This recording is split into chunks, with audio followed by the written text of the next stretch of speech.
we remain conscious of the hard times facing a majority of Kenyans, both as individuals and families this year. It has been a very difficult season, marked by huge unemployment, heavy taxation, confusion in healthcare,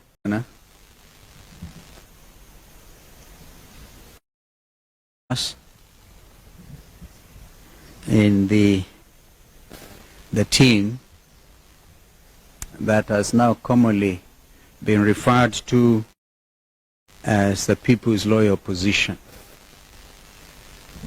So my colleagues are fully behind this statement.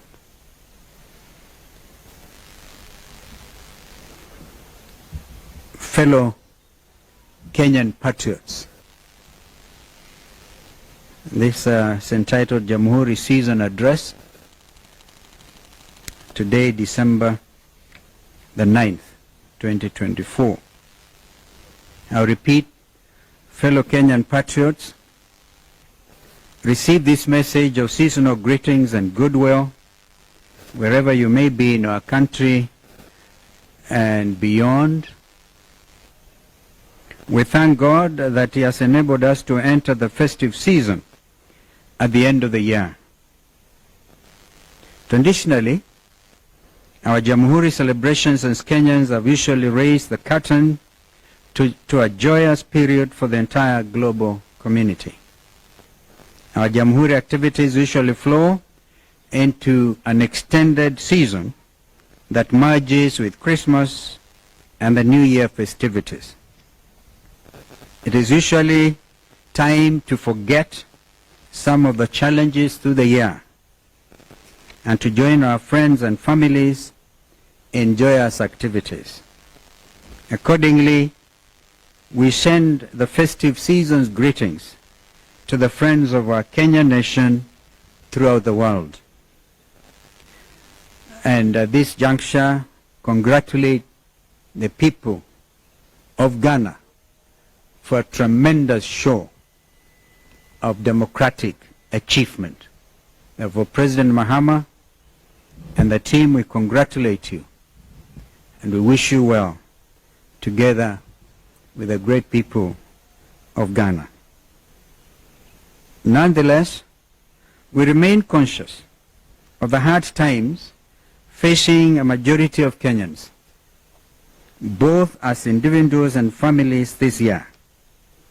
It has been a very difficult season, marked by huge unemployment, heavy taxation, confusion in healthcare, lack of direction in education because of the unclear direction in the rush implementation of the CBC education, oppressive university education funding, insecurity, impunity, state opulence, and a rigid government that does not listen to anybody.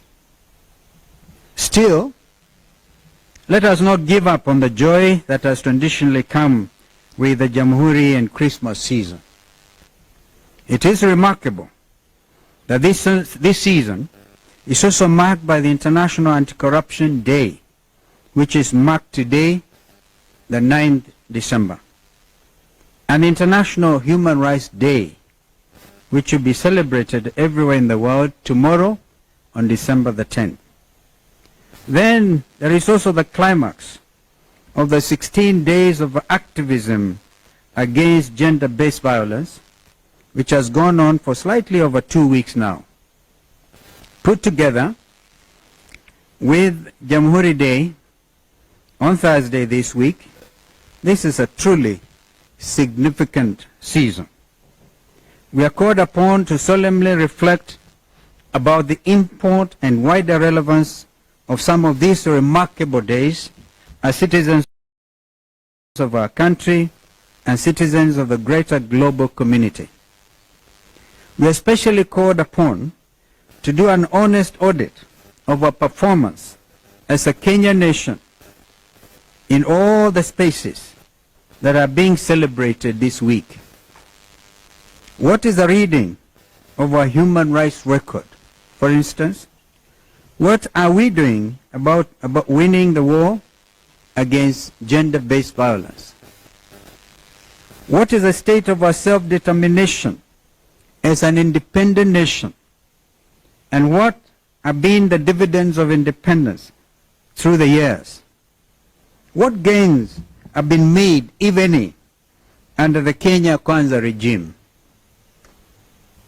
How have state authorities cushioned the citizens to give them meaningful comfort in what is traditionally a season of celebration after odious labor throughout the year? We regret that little of the ending year has brought us any good as a people. Our collective national life has been troubles, and nothing but troubles. There is indeed very little to celebrate under the Kenya Kwanza regime that must make the heroes of our independence turn in their graves.